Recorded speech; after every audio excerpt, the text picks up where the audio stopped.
Howdy folks, it's Meandering Mike in the Man Cave of Madness. It's the middle of the afternoon. We are doing our how to play for one of the games in the Napoleon's Last Battles Quatre game here. This is from SPI 1976. We're doing Quatre, which is the west flank of the first day of the battles. The Anglo-Allied forces are arrayed before and around the crossroads at Quatre. We have reinforcements coming, British with Hanoverians and a Brunswick Corps coming up from the north and the northwest there. The French here are not getting any reinforcements. Marshal Ney assumed that d'Erlon was coming. This is where d'Erlon's forces would start, plus these reinforcements here would be right off this road here coming up. He's not going to get those because historically d'Erlon marched over that way towards Ligny to support Napoleon. And then Napoleon said, no, go support Ney over there. And he just spent the day marching back and forth. So Ney was very cautious at the beginning of the battle, expecting d'Erlon to show up. Don't be like Ney in this battle. Now, this is based on the system from SPI, Napoleon at War Quatre game that was originally designed by Jim Dunnigan. This particular system was designed by Kevin Zucker. It's based 90% on that other system. Now, let's explain how to play, and I'm not really going to cover the differences. They're minor, but I might mention one of them for those that have played the other ones. All right. So this is a standard hex and counter war game. You can have stacking of up to 2 counters per hex, 2 combat units. In the standard game, not the campaign game, the standard game, there are only military units. There are no leaders. Command and control is not a thing in the standard game. So we have units of various sizes. I'm going to zoom in here so you can see a little better. Here's a horse artillery unit. There we go. So the slash to the middle represents cavalry. The dot in the middle represents artillery. So this is horse artillery. Standard cavalry. Infantry, the standard X. These are based on NATO symbols, which of course they didn't use at the time, but most wargamers are familiar with those, so that's what they use. And single dot artillery. All right, the Anglo-Allies way up there. See, green guys. These are the Netherlanders Corps. They've got 2 infantry, 1 small little artillery unit, and 1 small little cavalry unit way over there.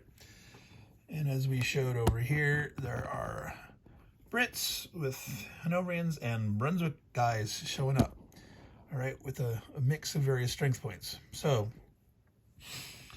the objective of the game is to score a certain number of victory points. You get victory points by eliminating enemy strength points. Each enemy strength point you eliminate is worth 1 victory point.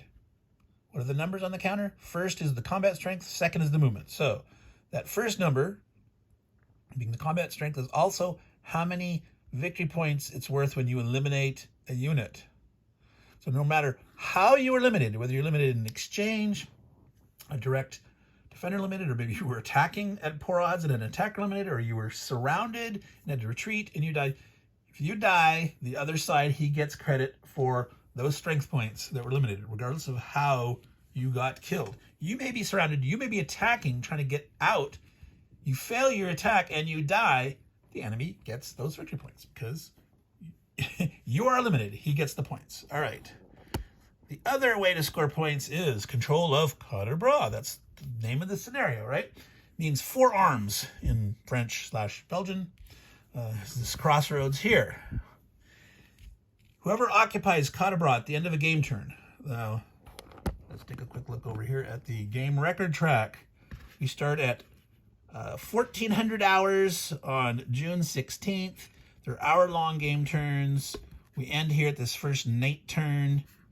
Night turns are normally 3 hours long, but this is the length of the time of this scenario. The end of each turn, whoever controls, occupies Quatre will get 1 victory point. The very last turn, it's worth 5 instead, 5 points. So even though this is a night turn and there's no fighting, whoever is there in control of Quatre is going to get a nice, big, juicy bonus.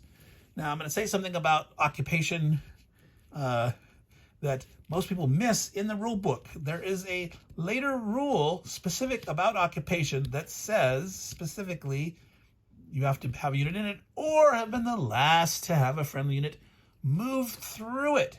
You never have to squat in there and stay there to get control. As long as you moved a friendly unit through it and the enemy hasn't, you still, quote unquote, occupy, control Quatre. People miss this all the time.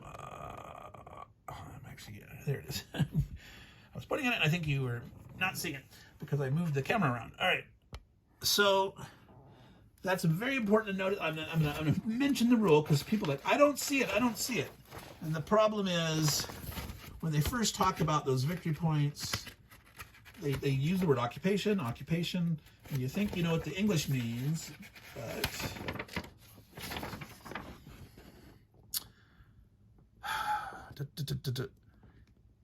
Rule 13.1, occupation. There it is. 13.1. It specifically states you have or, having been the last to move through. So remember that. Okay, there's another way to win, and that was right here. 13.2, automatic victory. There is demoralization in the game. We talked about victory points. When an enemy unit is eliminated, those strength points go towards victory points. Those also go towards demoralization. When an army loses a certain number of strength points, they can become demoralized. In all the scenarios in this quad game, if the French reach their demoralization level, they lose the game immediately. That's an automatic victory for the Allies.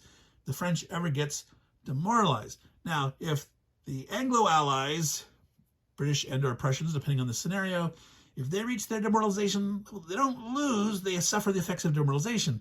If they get disintegration level, then they lose immediately. Okay, so what does all that mean? I'm going to get to that after we're done with combat, what that demoralization is. Just do, however, note that that is one way to win. In an example, in this game, the first 2 turns, we talked about Ney being cautious.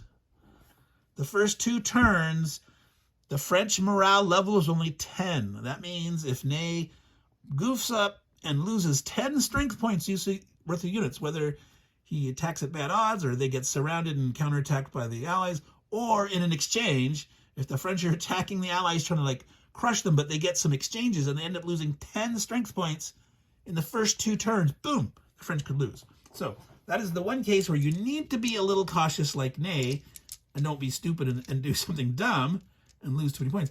But after that second turn, the French demoralization level goes up to 25 points. All right. Moving on with the how to play details. We mentioned combat strength. What's this other number? Movement. So this cavalry has a 6 movement allowance. Most cavalry have a 6 or 7. Here's a nice guards cavalry that can move 7. All right. In this game, infantry normally move 4. Artillery normally move 4. Unless they are horse artillery, then they typically move 6. All right. So this game, typical hex encounter war game, is I go, you go. That means in a given game turn, there's a French player turn and then the Anglo-Allied player turn, Prussian Anglo-Allies. In a given player turn, so when the French, but they have a movement phase and then they have a combat phase. So that means in the very first turn of the game, the French will go first. They get to move all of their units and then conduct their combat. Do not move a unit or 2, do a combat, try to move more guys. No, that's not the way it works. This is not a later game with chit pull activation and things like that. You move all your units, then do all your combats, Then it passes to the next player. They'll move all their units. They'll do all their combats. The game turn is over.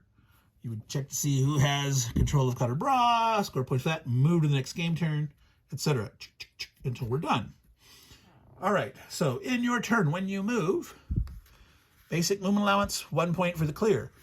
Moving along this dotted lines, those are trails, it's only 1 point. It's the solid line that's a road, that's a half point each. So if you stay on the road and move from road to road square, half point each hexagonal space.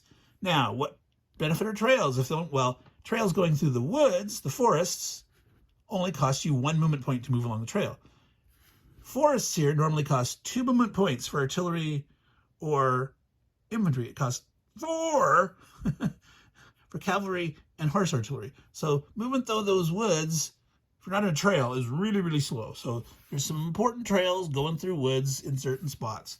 Pay attention to those. Now, these crests here, these are crests. This is one rule that's a little different. In the old Napoleons at war, there was slopes and hilltops, and they would double the strength of people on the upside, and it would cost additional movement point to move up the hill and all that stuff. These are not implemented that way. There's no movement cost to move across or through crests. There's no combat bonus for being on either side of the crest. However, these crests do block artillery line of sight. And that is how they're most important factor in this game. If you know anything about famous Wellington tactics, that messed up the French was the reverse slope tactics, where instead of being on the front side of the slope to defend up there, the British and other Anglo allies, he would move them to the back side where the artillery couldn't see them and protect them from the artillery bombardment. So that is the effect of the crests. Towns cost 1 movement point to move in. They double you on defense. These are walled chateaus. They cost 2 movement points to enter.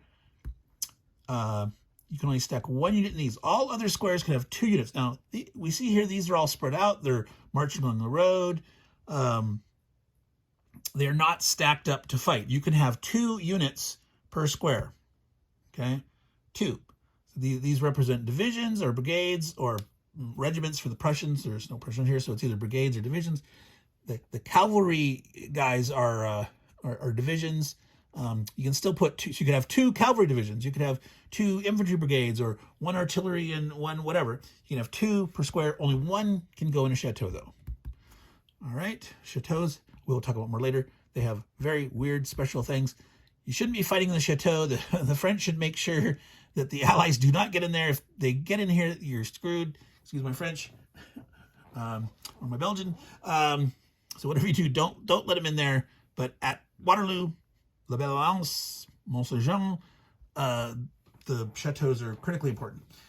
All right, so streams. This is the other part of movement.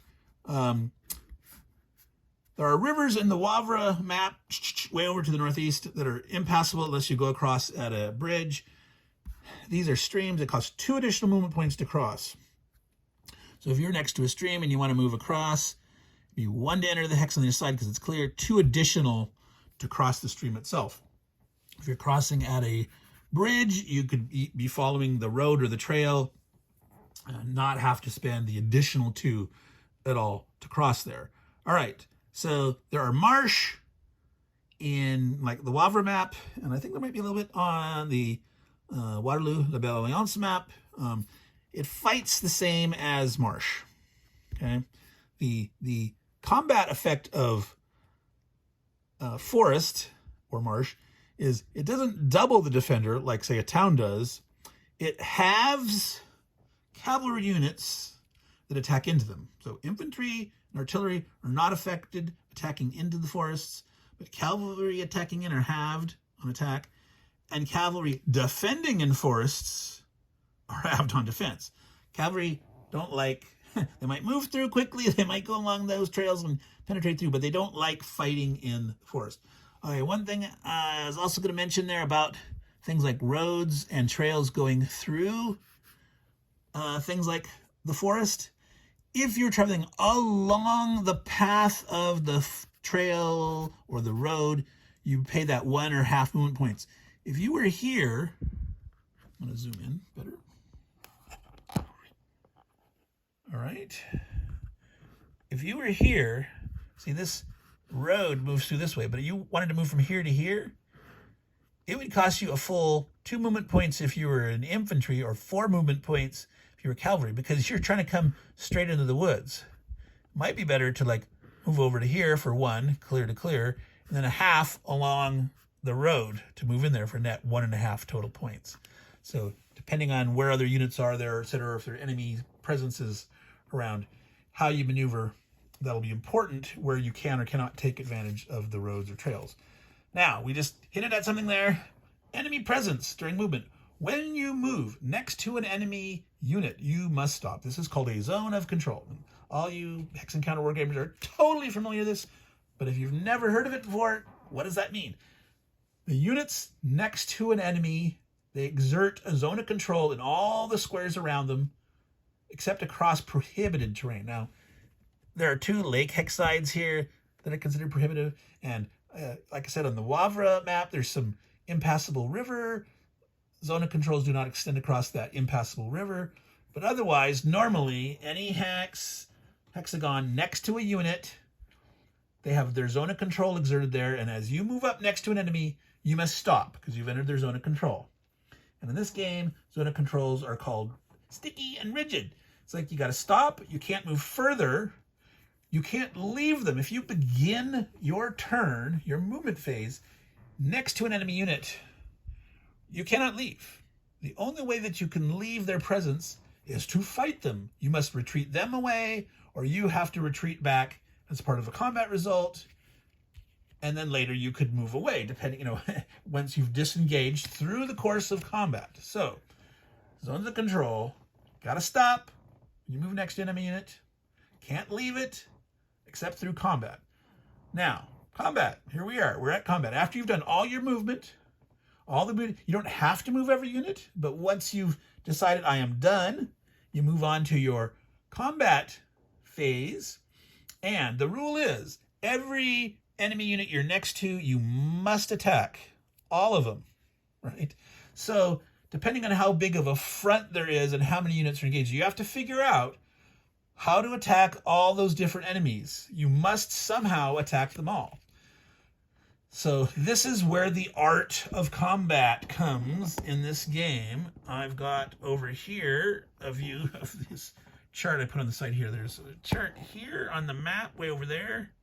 Fortunately, they didn't put the chart in the rule book, so you can't have like your spare rule book showing the chart. You either have to look at a funny, obviously if you're sitting at the table, you can see it, no problem. But if I'm trying to like explain something in combat over here, pointing at something and talking about, I can't necessarily see it here, but maybe I can see it up here, but you're not going to be able to read that very well unless you're zoomed in, but we'll do our best as we can. So you're trying to decide, I have to attack everyone I'm next to.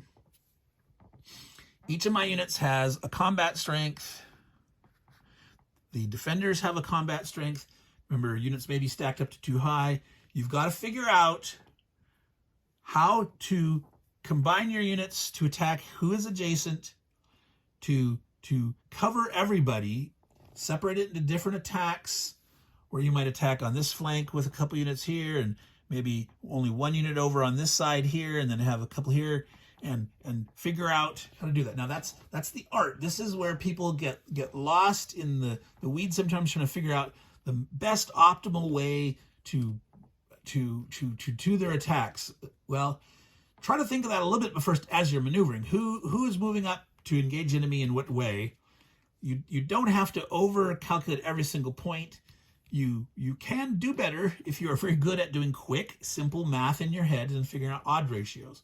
That is an absolute truth in this game, that if you are good at arithmetic, very simple arithmetic, adding up and dividing and multiplying, this game is, all Hex Encounter wargames are much, much simpler if you are good at basic arithmetic. Okay, that's just the truth of it. Don't be afraid of it.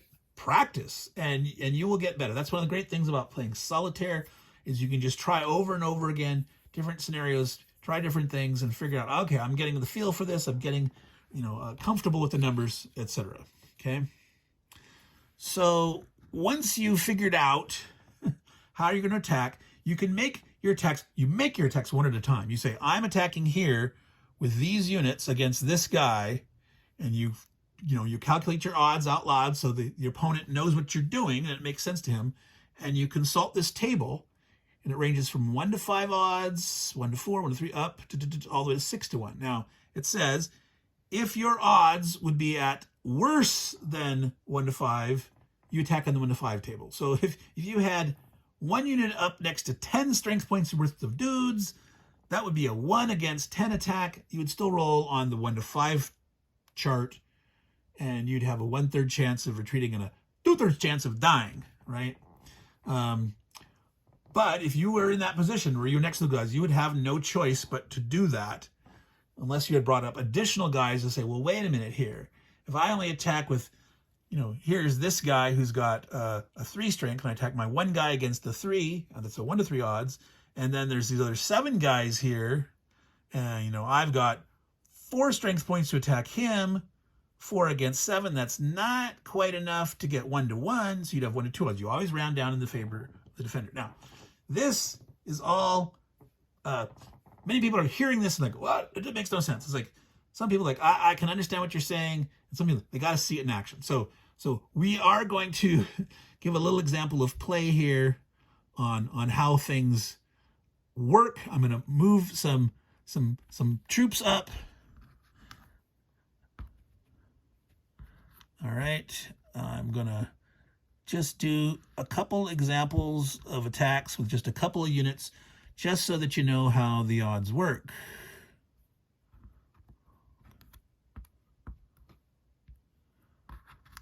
All right.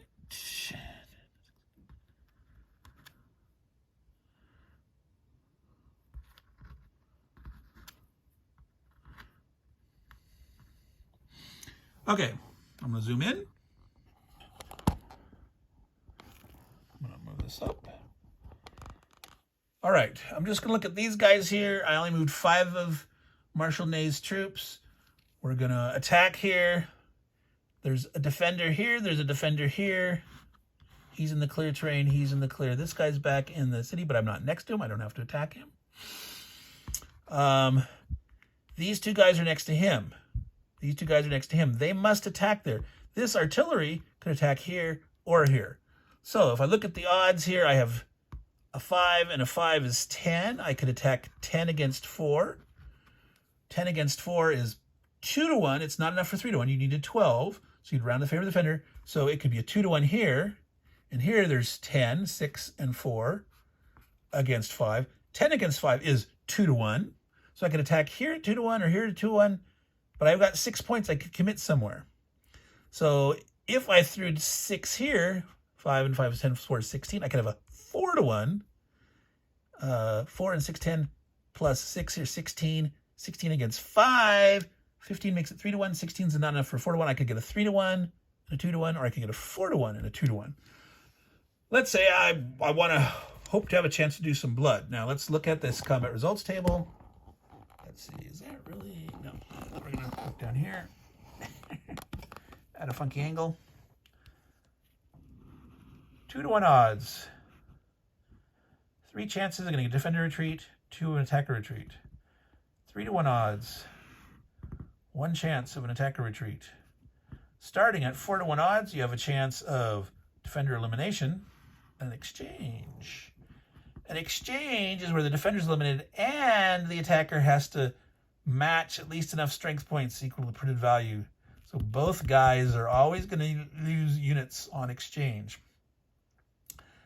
The attacker could actually lose more because if he can't make change, if the defender has a 1 strength unit and you're attacking him at 4 to 1 and you get an exchange and you were attacking with 1 4 strength unit, you would have to eliminate your big guy. Now, let's say you had two strength units attacking that one strength unit. So you have a 4 to 1 odds. If you've got an exchange, you would lose. The defender would lose his 1 strength unit. The attacker could lose 1 of either of the two strength units. So you have to be careful with these exchanges here on the chart. All right. So let me do my quick combat here, and then we'll explain some more details of combat. We're going to go for blood. So let me get up here where we're looking again. So we're going to elect to use this here on him. 16 total, 4-1. We're going to try to hope to maybe get an elimination. We rolled a 1. We got lucky. We did. This guy would die. If we'd rolled a 6 and had an exchange, 4 guys would come off, and I would have to lose one of the... Oops, my arm is in the way. So if we'd rolled a 6 for an exchange, the defender would be eliminated. Well, he'd be eliminated by the exchange. 4 strength would be removed. We'd have to remove at least 4 strength. We could not use the artillery that's shooting from 2 squares away. We would have to lose one of these 2 guys. So the French would actually lose more in that case. So that's a little risky, attacking at 4-1. Now, if you remember looking at this chart here, there are no defender eliminated until 4-1 or greater. And you also start risking exchange. So how do I kill guys? Well, it's the retreating and the surrounding and forcing people to not be able to retreat because they're surrounded. We'll show that in a little bit later. Now, so in this case, we rolled the 1. We got lucky. We eliminated this guy. The French would score 4 victory points for this guy. You could then choose to advance a unit. 1 unit into combat, optionally. Now, so it could be this guy or this guy. I'm going to say, for example, this guy. Well, no, I'm going to go with this guy. And just hope that this here does not retreat. If he retreats, I would lose my zone of control here, and that could be bad, but we'll see. So here we had this artillery was used here, so we just have 10 attacking net. It's a 2-1. So if we look real quick at the 2-1, 4 chances for DR, 2 chances for an attack or retreat. We rolled a 2, so we would successfully push him back. The defender would have a... Whoops, sorry, my arm is in the way. All right, he would have a choice. He could retreat to here or here. Can't retreat into enemy zones of control. So you couldn't go to the side or to here, here or here. Now, here he can potentially retreat back this way. Here, he's sort of stopping up these guys on this flank. He can't retreat across here, but he can eventually come around this way. This is a danger in that the French did kill this guy, and this flank is potentially going to possibly collapse. The British are going to be getting reinforcements down. They're going to have to throw some cavalry to try to screen here. But I'm going to say, so let's assume we're retreating over this way. Now, I'm going to advance with the infantry. You could have done either one. This infantry's big. This guy, in his turn, is going to have to attack back because he's engaged. And so he's sort of pinned right now because he's in the zone of control. That's some idea of the tactics. I'm not going too deep into the tactics here. I'm just trying to explain other. Once we start actually doing the playthrough of this, I will go into details at the start, talking through exactly why I'm doing what kind of strategy, etc. All right. So now what I'm going to do is I'm going to reset. I'm going to put up a hypothetical example real quick here.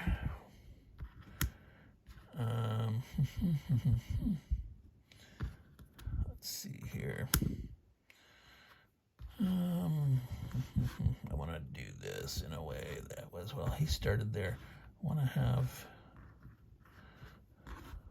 well, we can't actually, you can't surround these guys in the very first turn, so I am going to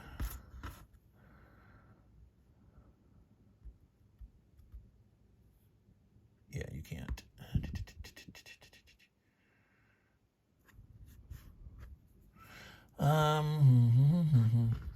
Yeah, let's assume that this unit was here. Maybe this is the second turn. The Brits have done some stuff. We're going to do some of these examples here. let's say this cavalry has run all the way up to here. All right. So we've added one additional unit into our 5 guys that we're using for example. Let's get a little closer here. All right, in this case, we've engaged. We must attack all 3 of these guys here. These 2 guys must attack here. These 2 guys must attack here. This guy could attack here or here. However, you have to have someone attacking here. And so this guy can't really attack him because he has to cover him. If there had been an artillery over here that could have bombarded, like for example, if we had a horse artillery here, you'd have a clear line of sight. The crest isn't in the way. He could come bombard him, and this guy could attack him. However, we want this guy to attack here, and the reason is we want him to win. He's going to advance, and he's going to surround this guy. Right now, this guy has a place to retreat. He can retreat to here. So before we had this case where we attacked at 4-1 odds, we'd eliminate him, but we could have rolled a 6 and kind of lost more strength points than we killed. And that's dangerous early on for the French. And so instead, maybe we want to try to surround him and kill him with less risk. So this is how I would do this. I would say, okay, I got a 4 strength guy attacking a 1 strength guy. He's not in the woods, so my cavalry is not halved attacking someone in the woods. I would have a 4-1. Now, something I didn't mention, but it's in the rules and it's buried in a place that people miss it. You may voluntarily reduce the combat odds. Listen to that again. You may voluntarily reduce the combat odds. So if you have a 4-1 here, and it's got exchange on it, you can say, hey, I'm going to reduce it to 3-1. That means you have no longer a chance to get exchange. You could roll a 6, and that could be an attack or retreat, but at least saying, hey, I'm not losing a guy. Maybe that's fine. I might get repulsed, and I'll try to kill him later, but I don't want to lose my dude. Now, here, when we're talking this 4-1 here, if we get an exchange, he's losing a 1 strength artillery. You're losing a whole 4 strength guard cavalry in exchange for that. So this is an example of why I'm going to reduce the odds to 3. Because I want to make that guy retreat. I'm going to get 3-1 odds on 5, 1 through 5. I can make him retreat. Only on a 6 am I repulsed. I'm repulsed. So this would be where I would fail to in my plan. Let's say I assume though, for the case example, this is the nature of the beast. You're trying things, but let's say we assume we won, and this guy retreated, and I was like, I'm not sure. Do I want to retreat here? You might spread out a little bit. It's like, well, if you want to advance, you're going to stick your neck in here in the middle. Maybe he comes here. He still has a zone on this trail. See, this guy's going to get surrounded when he advances. But this guy could come. So maybe he's going to do this. I'm going to, make you pay and suffer here. You've got to take the risk advancing. Oh, jeez. Sorry, folks. I'm doing that again. So let's... I keep forgetting to move it back. So here it is. Assuming it succeeds, this guy has to retreat. He can retreat to anywhere here. You might want to come in this way, tighten the defense, but then that leaves that open. Maybe he wants to keep a zone here, or maybe he says, look, I'm going to be way over here. If you advance to there, I've got you surrounded. Well, right now, if this guy gets killed, he's no longer surrounded. But if these guys fail, then he could end up being surrounded. In their turn, they might be able to kill him. Maybe not, but let's do this. He advances. This now is surrounded. Okay, 10 versus 4 is just 2-1. 1 through 4, we succeed on a 2-1. 5 or 6, you fail. Let's say, I'm going to throw in that artillery. 6, 10, 16, 4-1. But again, no, I don't want an exchange. If I have to retreat, I have to retreat. That's fine. But let me throw it in, have enough to get a 4-1, and I'm going to voluntarily reduce it to 3-1. If I just attack with these guys, I'd have a 2-1 only. let's add it all in. I could do a 4-to-1, but I'm going to reduce it to 3-to-1 because right now I'm trying to be cautious. I'm trying to eliminate the enemy units without risking any exchanges. So I'm rolling here on a 3-to-1 odds. Of course, I'll probably roll 6 again. No, 3. So then they succeed. This guy cannot retreat because there's zones all around him. He is eliminated because of the retreat. So that's how you retreat, guys. Let's say, oh, I'm going to advance him up. I've got a nice line here. Now, if the French had had a retreat, it'd be kind of yucky. This guy would go out somewhere here. Let's say, well, let's wheel out this way. This guy would have to come to here. He would displace, well, actually, no, he doesn't have to displace because there can be two units stacked high. If there was 2 units in this square, he'd have to displace one. All right, so he could retreat there. And believe it or not, yes, when there's a victory, the victor can advance into one of the release. That means when you're being attacked and the attacker gets attack retreat, this guy could advance here and get he's like, that would be not smart. He'd be surrounding himself here. He might go here or he might stay where he is. In his turn, it makes sense in a sense to stay here because then he'd have a chance to kill this guy. So it would have been really bad if they had rolled a 6 here. So some people say, I'm going to go and attack and risk the exchange. But again, the first couple of turns, that's really potentially bad news for the French if they end up losing 10 points in the first 2 turns of this scenario. They lose the entire game. Boom. Automatically. Auto-magically. All right. Oh, and by the way, that rule I mentioned about reducing the battle odds, it's hidden, tucked away. I already showed that to you. No, it's not near the automatic victory and occupation. That was rule 13. It is, okay. Let me zoom out one. 7.8.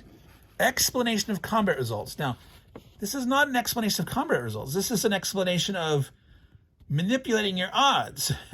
Determine your odds, and then you reduce it some, and then get a combat result. So it's really weird that way over here in the normal section 7.0, they're talking about the general procedure.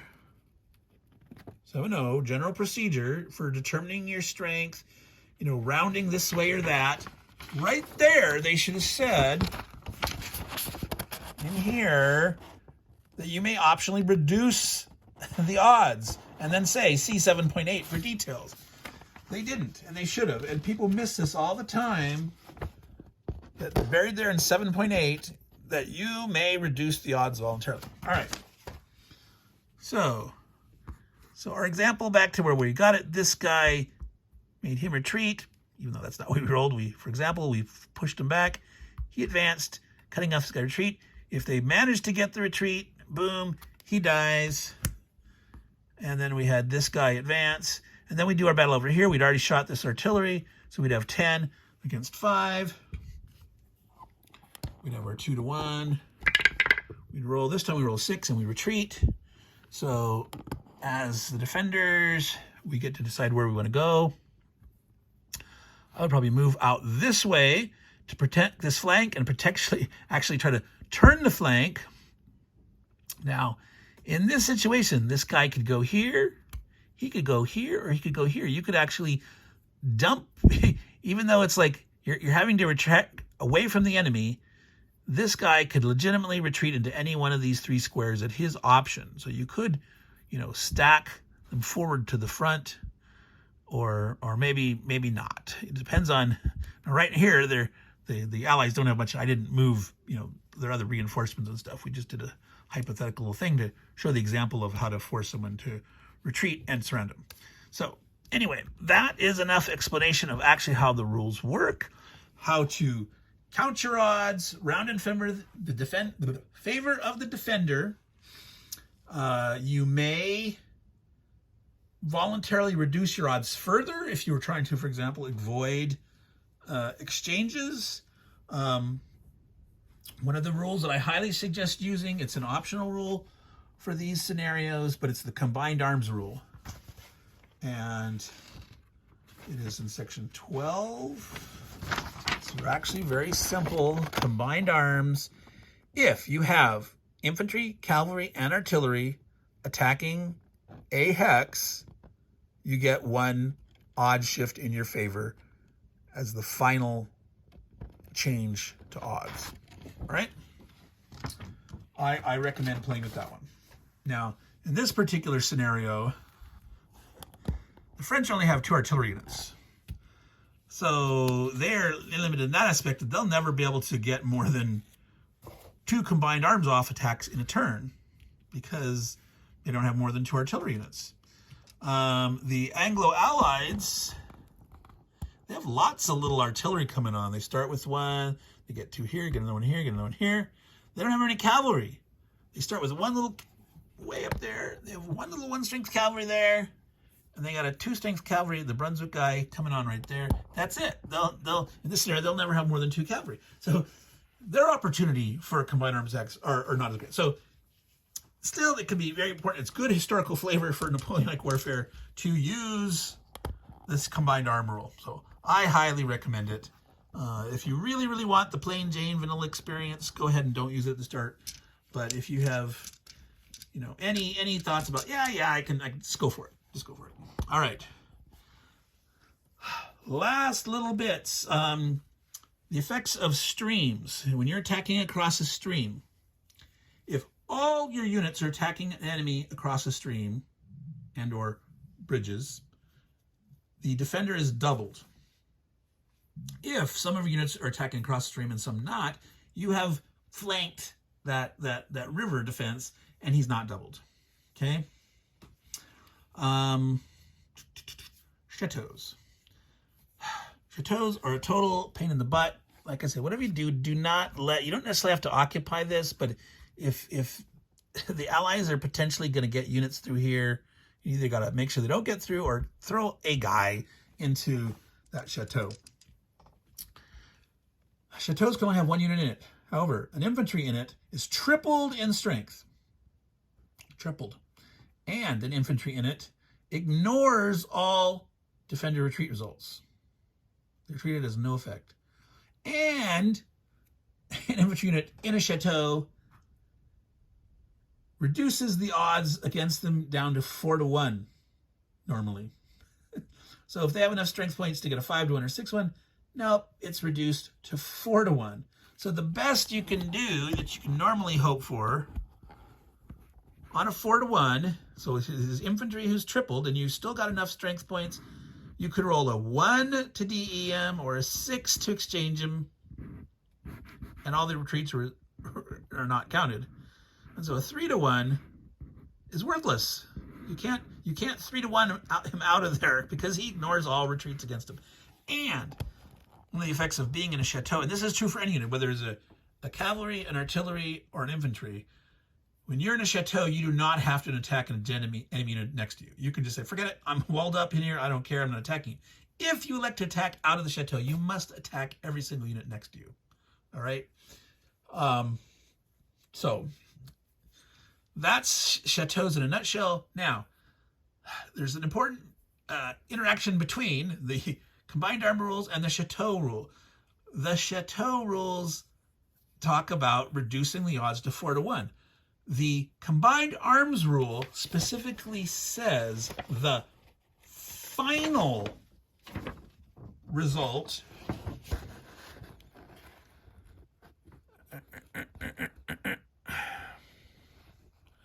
the final odds column is increased by 1.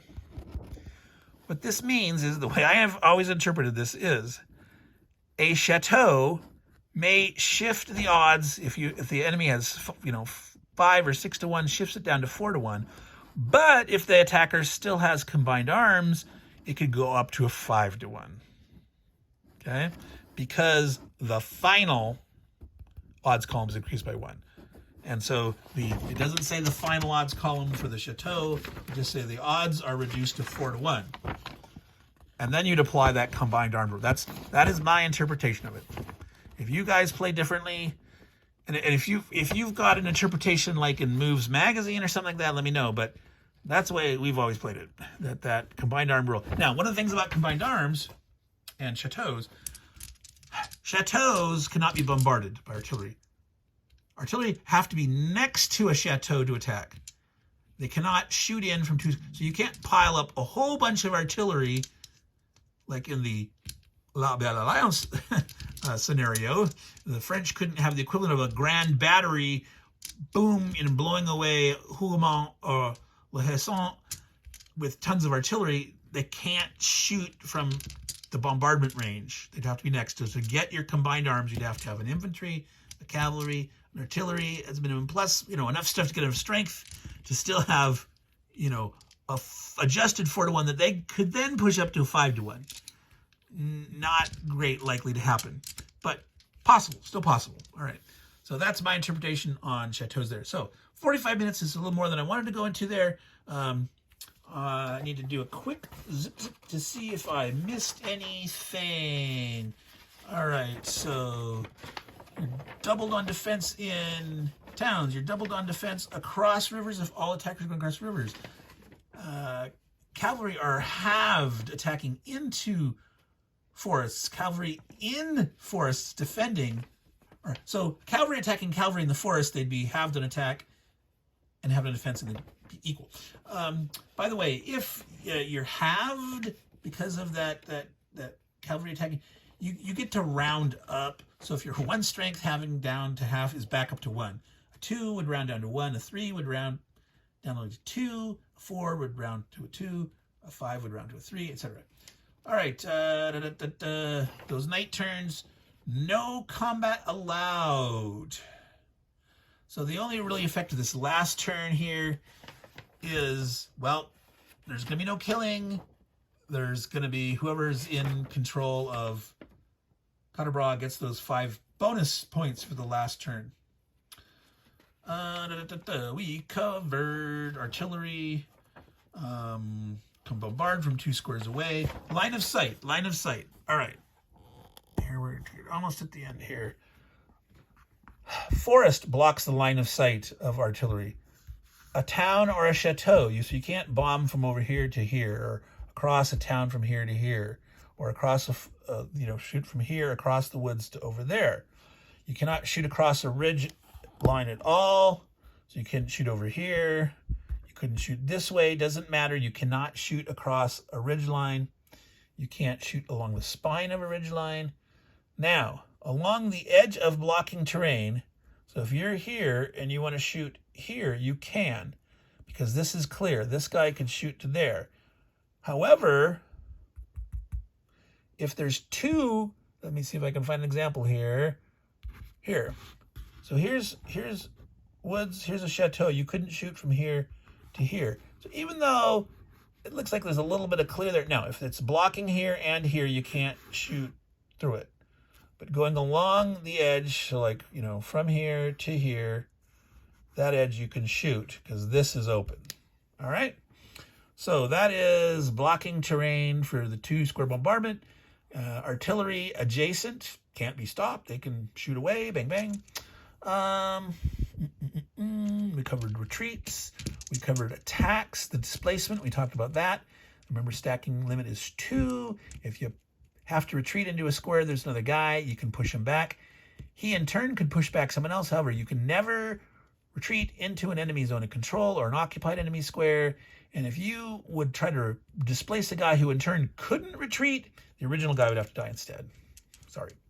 And remember, as the victor, you can advance 1 and only 1 unit into the emptied square or squares. So an attacker attacking, multiple squares, like we had an example here, where if he was attacking multiple guys and he had to retreat, the defender could actually advance back. And that can really throw you off sometimes. Sometimes it's foolish to do it. You got to really pay attention to what the risk is and how much you can mess yourself up or the enemy. But sometimes a bold advance can blow a front wide open.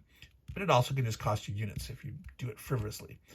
One other thing about chateaus is if you manage to eliminate the guy in the chateau, whether it's exchange or the DE, which is not easy to do because you ignore all the retreats and all that.